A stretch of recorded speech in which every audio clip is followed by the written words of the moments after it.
ഒരുപാട് പ്രിപ്പറേഷൻ ഒന്നും ഞാൻ ഇതുവരെ ചെയ്തിട്ടില്ല. കാരണം ആ പ്രിപ്പറേഷൻ ആവശ്യപ്പെടുന്നത്, അതായത് പല ക്യാരക്ടേഴ്സും എനിക്ക് തോന്നുന്നത് ഇത് എന്റേതായിട്ടുള്ള രീതിയിൽ തന്നെയാണിത് ഞാൻ അപ്രോച്ച് ചെയ്യേണ്ടത് എന്ന് എനിക്കിപ്പോ പത്മിനിയിലെ ക്യാരക്ടറൊക്കെ എന്താ പറയുക, ആവശ്യമില്ലാത്ത പ്രിപ്പറേഷൻ ഡയറക്ടർക്ക് താല്പര്യമില്ല. നല്ല കഴിവുള്ള സംവിധായകർക്കൊക്കെ അവരെ സാറ്റിസ്ഫൈ ചെയ്യുക എന്ന് പറയുന്നത് ഭയങ്കര ബുദ്ധിമുട്ടാണ്.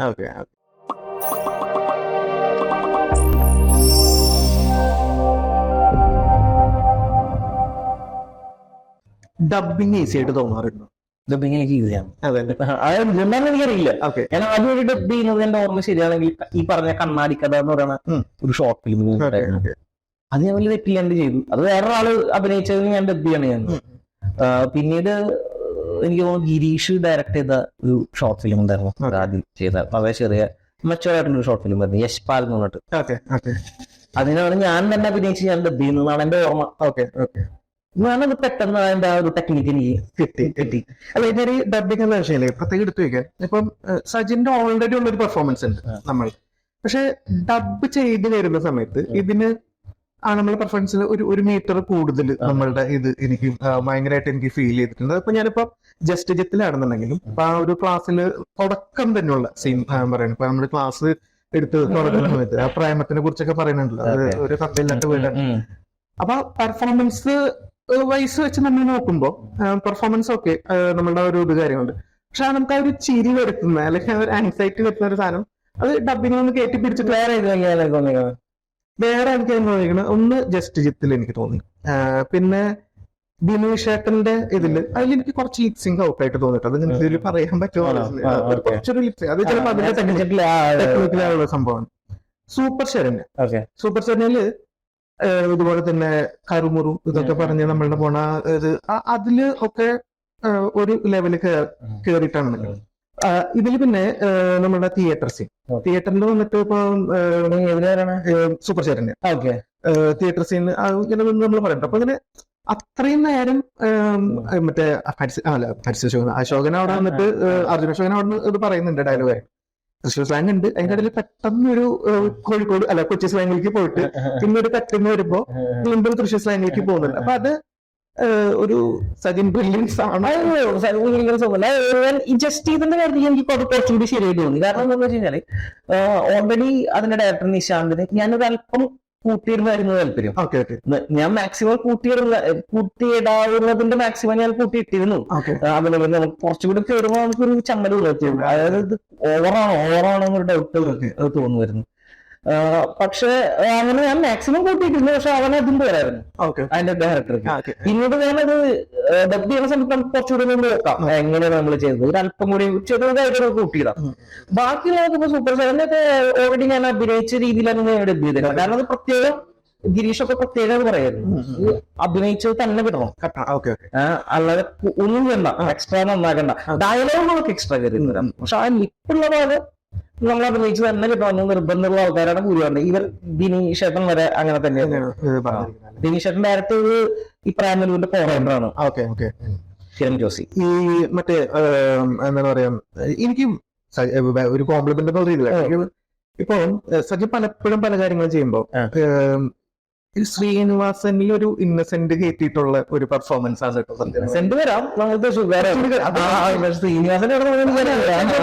ചില ആക്ഷൻസ് ഒക്കെ നമ്മൾ വരുന്നുണ്ടല്ലോ. അപ്പൊ ഇന്നസെന്റ് അങ്ങനത്തെ ഒരു ആക്ഷൻ കാണിച്ചിട്ടില്ലേ ഇപ്പൊ നമ്മളുടെ ഒരു ഇത് ഇപ്പൊ ശ്രീനിവാസന്റെ വന്നിട്ട് പറഞ്ഞിട്ടൊക്കെ ഉള്ള രീതിയിലുള്ള ഒരു സംഭവങ്ങളൊക്കെ അങ്ങനെ ഒരു ഇത് നമുക്ക് തോന്നാറുണ്ട് പലരും. എനിക്ക് എസ്പെഷ്യലി എനിക്ക് ഒന്ന് രണ്ട് കാര്യങ്ങൾ തോന്നിയിട്ടുള്ള ഒരു സംഭവം പറഞ്ഞാൽ, ഒന്ന് തിങ്കളാഴ്ച ആ ലാസ്റ്റത്തെ ആ ഒരു ഇതില് ആ ഒരു അടിച്ച് പോകുന്നൊരു സംഭവം അതിലൊക്കെ നല്ലൊരു ഇതായിട്ട് തോന്നുന്നു. പക്ഷെ ഇതാണ് നമുക്കൊരു എന്താണ് പറയാ, ഡബ് കാര്യങ്ങൾ ചെയ്തു വരുമ്പോ ഇങ്ങനെ ഒരു മീറ്റർ ഡബ്ബല്ലായിരുന്നു. Padmini, white Alto, Kannur squad ഒക്കെ സിംഗ് സൗണ്ട് ആയിട്ട് തന്നെ പോകുന്ന ഒരു സംഭവമാണല്ലോ. ഇനി ഇപ്പൊ കണ്ണൂർ സ്ക്വാഡ് മമ്മൂട്ടിയുടെ ഒരു ഫ്രഷ് ആയിട്ടുള്ള ഒരു ചോദ്യം എന്നുള്ള രീതിയിലേക്ക് മമ്മൂക്കയുടെ കൂടെ നിൽക്കുമ്പോ മുട്ടിടിച്ചോ എങ്ങനെയാണ്? മുട്ടിടിയാണ് ഏതാണ്ട് പടത്തിൽ കമ്മിറ്റ് തുടങ്ങി പക്ഷെ മുണ്ടിക്കട മുന്നിൽ വെച്ചപ്പോ അത് ഭയങ്കര റിലാക്സ്ഡ് ആയി. ഓക്കെ ഓക്കെ അതില് ഭയങ്കര കൂളായിട്ടുള്ള മനുഷ്യനായിരുന്നു. ഓക്കെ പുള്ളി നമ്മളൊക്കെ ചോദിച്ചെറിഞ്ഞ് കാര്യങ്ങളൊക്കെ അറിയുന്ന ഒരാളായിരുന്നു. ഓക്കെ. ഈ എല്ലാ ഇതിലിപ്പം ചെറിയ ചെറിയ കുറെ വേഷങ്ങൾ ചെയ്ത് നോക്കുമ്പോഴാണെന്നുണ്ടെങ്കിലും ഒരു മാർക്ക് സജിന് ഇടാനായിട്ട് പറ്റുന്നത് നമുക്ക് അറിയാം. അതായത് ഇപ്പൊ പണ്ടത്തെ ഇപ്പൊ എന്താണ് പറയാ നമ്മൾ ഈ കോമഡി സീൻസ് സൂര്യ ടി വി ഒക്കെ ഇട്ട് ചെയ്തിരുന്ന പോലെ അതിലിപ്പോ നമ്മൾ എടുത്ത് നോക്കിക്കഴിഞ്ഞാൽ കോമഡി സീൻസ് അടിച്ചു കഴിഞ്ഞാൽ സജിന്റെ ഒക്കെ സജഷൻസ് ഓൾറെഡി വരും. അപ്പം കോമഡി ചെയ്യാനാണോ താല്പര്യം കൂടുതൽ, അതല്ലെങ്കിൽ ഇനിയിപ്പോ സീരിയസ് ആയിട്ടുള്ള സീൻസ് ഭയങ്കര സീരിയസ് അല്ല പറയാനാണ് നാച്ചുറൽ ആയിട്ടുള്ള രീതിയിൽ പോകാനുള്ളൊരു സംഭവമാണ്? കോമഡി എനിക്ക് ഭയങ്കര ഇഷ്ടമാണ്. ഓക്കെ. ഞാൻ റിയൽ ലൈഫിലും നന്നായിട്ട് തമാശ പറയുന്ന തമാശ ആസ്വദിക്കുന്ന ആളാണ്. എന്റെ ഫ്രണ്ട്സിനെ അടുത്തൊക്കെ ചോദിച്ചാൽ അറിയാം ഞാൻ ഭയങ്കരമായിട്ട് ഹ്യൂമർ പറയുന്ന ഒരാളാണ്. അപ്പോ അതുകൊണ്ട് തന്നെ കോമഡി എനിക്ക് ഭയങ്കര ആൾക്കാരെ ചെയ്യിപ്പിക്കാൻ പറ്റുന്ന ഒരു കോൺഫിഡൻസ് എനിക്കുണ്ട്. അത് ഇത്തിരി ഒരുപാട് ഞാൻ കുറച്ചുകൂടി സീരിയസ് ആയിട്ട് എന്താണ് കോമഡി അല്ലാതെ ഞാൻ കോമഡി പറയാൻ വേണ്ടി കൗണ്ടർ ചിലപ്പോൾ അത് പാളിയിട്ടുണ്ട്. കോമഡി പറയാൻ വേണ്ടി ഇരിക്കില്ല നമ്മൾ പലപ്പോഴും. അല്ല ഇതിലിപ്പം നമ്മളിപ്പോ ഇത് ചെയ്യിപ്പിക്കുമ്പോ നമ്മളിപ്പോ ഫ്രണ്ട്സ് ആണല്ലോ ഏറ്റവും കൂടുതൽ ഇപ്പം ഗിരീഷ് ആണെങ്കിലും വിനീത് ആണെങ്കിലും ഇപ്പൊ ഓരോ കാര്യങ്ങൾ ചെയ്യിപ്പിക്കുമ്പോ ഏത് ഡയറക്ടറുടെ കൂടെ അഭിനയിക്കാനാണ് ഏറ്റവും ബുദ്ധിമുട്ടുണ്ടായിരുന്നത്? സെന്നയുടെ കൂടെയാണോ, സെന്നജിയുടെ കൂടെയാണോ, അതല്ലെങ്കിൽ ഇപ്പൊ ഗിരീഷ്, വിനീത്, വരുൺ, ബിലേരി അങ്ങനെയൊക്കെയുള്ള ആൾക്കാരുണ്ട് അത് ആദ്യമേ തൊട്ടുള്ളതാണ്. ആരുടെ കൂടെ അഭിനയിക്കാൻ ഏറ്റവും ബുദ്ധിമുട്ട് വന്നിട്ടുള്ളത്? ഏറ്റവും ബുദ്ധിമുട്ട് അങ്ങനെ പറയാൻ പറ്റില്ല. എല്ലാ സംവിധായകരും അവരെ നല്ല കഴിവുള്ള സംവിധായകർക്കൊക്കെ അവരെ സാറ്റിസ്ഫൈ ചെയ്യുക എന്ന് പറയുന്നത് ഭയങ്കര ബുദ്ധിമുട്ടാണ്. കാരണം ഇപ്പൊ സന്നാബായി ആയാലും ഇവർ ഇപ്പൊ കണ്ണൂർ സ്ക്വാഡിന്റെ ബോബിയൊക്കെ എത്ര ടേക്ക് പോയിട്ടുണ്ട്, ഒരുപാട് ടേക്ക് പോയി. അവരെ സാറ്റിസ്ഫൈ ചെയ്യാൻ അവർക്ക് കൃത്യമായിട്ടുള്ള ഒരു വിഷൻ ഉണ്ട് എങ്ങനെയായിരിക്കണം ഈ ക്യാരക്ടർ പെർഫോം ചെയ്യുന്നത്. ഞാനിപ്പോ കണ്ണൂർ സ്ക്വാഡൊക്കെ താരതമ്യേന വളരെ ചെറിയ റോളാണ്. പക്ഷെ ഒരുപാട് ടേക്ക് പോയി. അപ്പൊ ആദ്യത്തില് ഞാനും ഡോക്ടർ റോഡിൽ നിന്നുള്ള സീനൊക്കെ ആ മമ്മൂക്ക് ഇല്ലാത്ത സമയത്ത് ഞാൻ ഒരുപാട് ടേക്ക് പോയി. പക്ഷെ കുറച്ച് കഴിഞ്ഞപ്പോ നമുക്ക് മനസ്സിലായി ഓക്കെ പുള്ളിക്ക് എന്താണ് വേണ്ടത്. ഞാൻ ആദ്യമായിട്ടാണ് വർക്ക് ചെയ്യുന്നത് പുള്ളിയുടെ ഒപ്പം. അപ്പൊ നമുക്ക് ആദ്യം അറിയാം.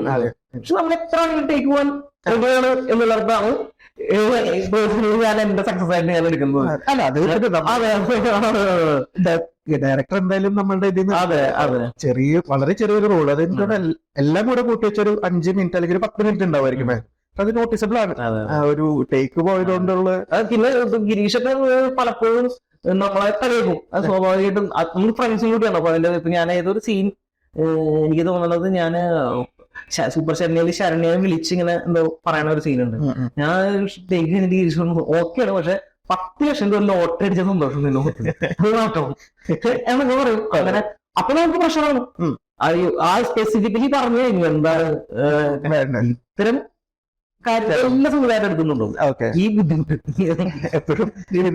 അത് ഫ്രണ്ട്സ് ആണെങ്കിലും ഫ്രണ്ട്സ് അല്ലാത്ത സംവിധായകരാണെങ്കിലും ഒക്കെ ഈ പ്രശ്നം ഉണ്ടാവും. ഇപ്പൊ ഞാൻ ബി എന്ന് പറയുന്ന ഒരു സിനിമ സുധീ ശാരണ്യം എന്ന് പറയുന്ന ഒരു സ്ത്രീയെ അതെ അതിലിതുപോലെ ഒരു സീൻ അത് ഞാൻ കുറച്ച് സമയം എടുത്തു അങ്ങനത്തെ ചെയ്യാൻ. കാരണം ശ്രുതി ഭയങ്കര സ്പെസിഫിക് ആയിരുന്നു. അത് തന്നെ കിട്ടും എന്നുള്ളതാണ്. ഇനിയിപ്പോ ഒരു ആരും ശ്രദ്ധിക്കാത്ത ഒരു ക്യാരക്ടറിനെ കുറിച്ച് ലില്ലി എന്ന് പറയുന്ന സീൻ. ഓക്കെ, അതിലൊരു 4 പേരിൽ ഉള്ള 3 പേരിലുള്ള ഒരു ആളായിട്ടാണ് ഇത് നിൽക്കുന്നത്. ലില്ലിക്ക് എങ്ങനെയാണ് എത്തപ്പെട്ട സത്യം പറഞ്ഞാൽ ലില്ലിക്ക് തന്നെ എത്തുന്നത് എന്റെ ഷോർട്ട് ഫിലിംസ് കണ്ടിട്ടാണ് എന്നെ ലില്ലി വിളിക്കുന്നത്. ഗിരീഷ് എന്ന സംവിധാനം ചെയ്ത 1-2 ഷോർട്ട് ഫിലിംസ് ഞാൻ ചെയ്തിട്ടുണ്ടായിരുന്നു. വിലഹരിയുടെ എന്തൊക്കെയോ പരിപാടികൾ, പോരാട്ടം, അങ്ങനെ കുറച്ച് എന്റെ താരതമ്യേന സിനിമയൊന്നും കയറിയിട്ടില്ല. അതിന് മുമ്പുള്ള നമ്മളുടെ അമച്വർ അല്ലെങ്കിൽ വിളിക്കാവുന്ന വർക്കുകൾ കണ്ടിട്ടാണ് ലില്ലിയുടെ ഓഡിഷൻ അല്ല വിളിക്കുന്നത്. എനിക്ക് അറിയാം പ്രശോഭനെ, പക്ഷെ ഞാൻ അപ്പോഴൊന്നും ചെയ്തിട്ടുണ്ടായിരുന്നില്ല. പക്ഷെ പ്രശോഭന്റെ വിളിച്ചിട്ട് പറഞ്ഞാൽ നിനക്കൊന്ന് ഓഡീഷൻ അറ്റൻഡ് ചെയ്യാമോ എന്ന് ചോദിക്കുന്നു. അങ്ങനെ ഞാൻ ഓഡീഷൻ അറ്റൻഡ് ചെയ്തപ്പോഴാണ് ലില്ലി കിട്ടുന്നത്. ആദ്യ അവസാനം ശരിക്കും പറയണമെങ്കിൽ ഒരു ഓഡീഷൻ കൊടുത്തിട്ടുള്ള ഒരു സിനിമ അത് തന്നെയാണ്. ഓഡീഷൻ എന്ന് പറയുന്നത് വേറൊരു അതിന്റെ കോൺഫിഡൻസ് എനിക്കില്ല സത്യം പറഞ്ഞു. കുറെ ആൾക്കാർ നമ്മൾ ജഡ്ജ് ചെയ്യാനായിട്ട് ഇരിക്കുന്നു. അവരുടെ മുന്നിൽ നമ്മൾ പെർഫോമൻസ് ചെയ്ത് കാണിക്കണം. അതെ, അപ്പൊ അവരെ ഇംപ്രസ് ചെയ്യണം. നമുക്ക് അതിനുള്ളൊരു ഇംപ്രസ് ആയതുകൊണ്ട് നോക്കിക്കൊണ്ടിരിക്കും. അങ്ങനെയൊക്കെയുള്ള പ്രശ്നങ്ങൾ. ഈ റിയാലിറ്റി ഷോയിൽ പങ്കെടുക്കുന്ന പോലെ ആയിരിക്കും നമ്മളുടെ അത് ഭയങ്കര അതിന് ടാലന്റഡ് ആയിട്ടുള്ള ആൾക്കാരുണ്ട്. അതെ. പക്ഷെ ഓഡീഷൻ റിജക്ട് ചെയ്യുന്ന എല്ലാവരും ചിലപ്പോ വേറെ പ്രശ്നങ്ങളായിരിക്കും അവർക്ക്. ഈ ഇപ്പം ബാക്കി ഗിരീഷ് ആദ്യം രണ്ടുപേരാണ് കൂടെ അഭിനയിച്ചിരിക്കുന്നത് അല്ലായിരുന്നു. അപ്പൊ വിനീതും പിന്നെ വരുൺ ധാര അവർ രണ്ടുപേരല്ലേ കൂടെ ഒരു ഫ്രണ്ട്സ് മറ്റേ ഗിരീഷായിട്ട് ഏതെങ്കിലും ഇത് അഭിനയിച്ചിട്ടുണ്ടോ? ഞാൻ ജസ്റ്റ് ചോദിക്കുകയാണ്. ഗിരീഷായിട്ട് അഭിനയിച്ചിട്ടൊക്കെ ഉണ്ട്. ബേസിക്കലി ഗിരീഷായിട്ട് ഞാനൊരു ഷോർട്ട് ഫിലിമിൽ അഭിനയിച്ചിട്ടുണ്ട്.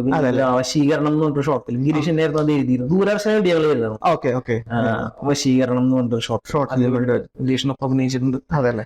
അതുകൊണ്ട് ഞങ്ങള് ഇപ്പൊ ഫ്രണ്ട്സ് ഒക്കെ ആണെങ്കിലും നമ്മളിപ്പോ ഒരുപാട് ഷോർട്ട് ഫിലിമുകളും സിനിമകളും ഒരുമിച്ച് അഭിനയിച്ചിട്ടുണ്ടെങ്കിലും ഇതിൽ വളരെ കുറച്ച് പേരായിട്ട് എനിക്ക് കോമ്പിനേഷൻസ് ഉണ്ടായിട്ടുള്ളൂ. ഓക്കെ. ഞാൻ വിനീത് വാസുദേവൻ ആയിട്ട് എത്രത്തോളം കോമ്പിനേഷൻ സൂപ്പർ ചെന്നൈയിൽ ഒരു സീനിലും വിനീത് വിഷയമായിട്ട് ഞാൻ അധികം കോമ്പിനേഷൻ ഒന്നും ഉണ്ടായിട്ടില്ല. അങ്ങനെയൊക്കെയുള്ള കുറച്ച് കാര്യങ്ങളുണ്ട്. ഒരു വളരെ കംഫർട്ടബിൾ ആയിട്ടുള്ള ഒരു കോ ആർട്ടിസ്റ്റ് എന്ന് തോന്നിയിട്ടുള്ള ആരാണ്? ഈ ഇപ്പൊ തമാശ ഇത് ചെയ്യുമ്പോ മറ്റേ എന്താണ് പത്മിലുള്ള ജയനോ എന്താണ് അവരൊക്കെ കുറെ ലോങ് ക്യാരക്ടേഴ്സ് ആയിരുന്നു. അപ്പൊ അതിലിപ്പോ ഉള്ളതിൽ വെച്ച് അർജുൻ ഭയങ്കര കംഫർട്ടബിൾ അർജുൻ ഭയങ്കര കംഫർട്ടബിൾ ആയിരുന്നു. പറഞ്ഞ എനിക്ക് ഭയങ്കര കംഫർട്ടബിൾ ആയിട്ട്. കാരണം ഞാൻ ഇത് ചെയ്യുമ്പോ പറഞ്ഞത് കൂടെ ഒരു റൊമാൻസും പരിപാടി. റൊമാൻസ് എന്നൊക്കെ പറഞ്ഞു കഴിഞ്ഞാൽ നമ്മുടെ മനസ്സിലുള്ള ചമ്മലിനായിട്ട് എടുത്തുകളാണ്. നമ്മൾ വെറുതെ റൊമാൻസ് ചെയ്താൽ പോരാ, പറഞ്ഞ റൊമാൻസ് അപ്പൊ പക്ഷെ അപർണ ഫസ്റ്റ് മനസ്സിലായി അപർണ ഭയങ്കര കൂളാണ്. അപർണ അങ്ങനത്തെ കാര്യങ്ങളൊന്നും വേറെ ഇതൊന്നും ഇല്ല. വളരെ കൂളായിട്ടുള്ള ഒരാളാണ്. ഭയങ്കര കംഫർട്ടബിൾ ആയിരുന്നു. ഈ പോത്ത് പോലെ ഉറങ്ങാൻ അതാണല്ലോ അതിന്റെ ഹൈലൈറ്റ്. അത് ഓൾറെഡി ദീപു പ്രദീപ് എന്ന് പറയുന്നത് രാമായണത്തിന്റെ പുള്ളി ഇതുപോലെ ഇത്തിരി കാരിക്കേച്ചർ സ്റ്റൈലിലുള്ള സംഭാഷണങ്ങളും കഥാപാത്രങ്ങളും ഒക്കെ എഴുതുന്ന ഒരാളാണ്. അപ്പൊ അങ്ങനത്തെ സ്ക്രിപ്റ്റുകളാണ്. അല്ല അത് എനിക്ക് തോന്നുന്നത് നമ്മളിപ്പോ ആ ഒരു സിനിമ കണ്ടു കഴിഞ്ഞപ്പോ സത്യം പറയുകയാണെങ്കിൽ വേറെ നമുക്കൊന്നുമില്ല. ആ ഒരു കടക്ക മുതലാളിയുടെ എല്ലാ സാധനങ്ങളും എടുത്ത് ചെയ്തു വന്നിട്ടുണ്ടല്ലോ.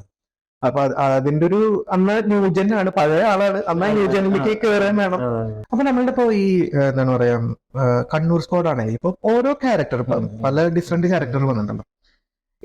ഇതിന് ഒരു പ്രത്യേകം സജിനല്ലാത്ത ഞാൻ വേറെ ഇന്റർവ്യൂല് കേട്ടിട്ടുണ്ട്. അതായത് ഇപ്പൊ കറുമുറു അളിയനാണ് ഒരു സജിനോട് അടുത്ത് നിൽക്കുന്ന ഒരു കഥാപാത്രമാണ്. പക്ഷെ ബാക്കിയുള്ളതിൽ വെച്ച് നോക്കുമ്പോ നമ്മള് എങ്ങനെയാണ് ഒരു ക്യാരക്ടറിന് വേണ്ടി ഒരു പ്രിപ്പറേഷൻ ഉണ്ടാവേണ്ട?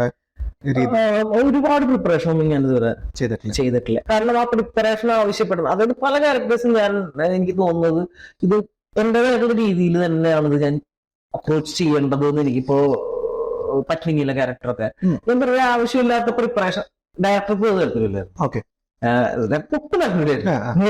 അത് ഒരു തരത്തിലും പ്രിപ്പയർ ചെയ്തിരുന്നതാണ് ഈ പറയുന്ന സംവിധാനത്തിന്റെ ആവശ്യം. ഇപ്പൊ കണ്ണൂർ സ്ക്വാഡിൽ അതിന്റെ ആവശ്യമില്ല. നമ്മൾ വെറുതെ ആ ഒരു മമ്മൂക്കയായിട്ട് നല്ലൊരു സീൻ ചെയ്യാനുള്ള ഓപ്പർച്യൂണിറ്റി അനാവശ്യ പ്രിപ്പറേഷൻ ചെയ്തിട്ട് നശിപ്പിക്കുക. പ്രിപ്പറേഷൻ എപ്പോഴും അത് ആവശ്യപ്പെടുന്ന കഥാപാത്രങ്ങൾക്ക് കൊടുക്കുമ്പോഴാണ് അത് കൃത്യമായിട്ട്.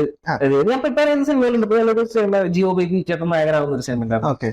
അതിൽ കുറച്ചുകൂടി വേറൊരു ക്യാരക്ടർ ആയിരുന്നു. ട്രിവാൻഡ്രം സ്ലാങ് ആയിരുന്നു. അപ്പൊ അതെനിക്കൊന്ന് പ്രിപ്പയർ ചെയ്യേണ്ടി വന്നിരുന്നു. ഞാൻ ജസ്റ്റീത്ത് ഈവൻ ഒറ്റ നോട്ടത്തിൽ അത് തൃശ്ശൂർ സ്ലാങ് ആണെന്ന് തോന്നുമെങ്കിലും അത് കൃത്യമായിട്ടുള്ള തൃശ്ശൂർ സ്ലാങ് അല്ല.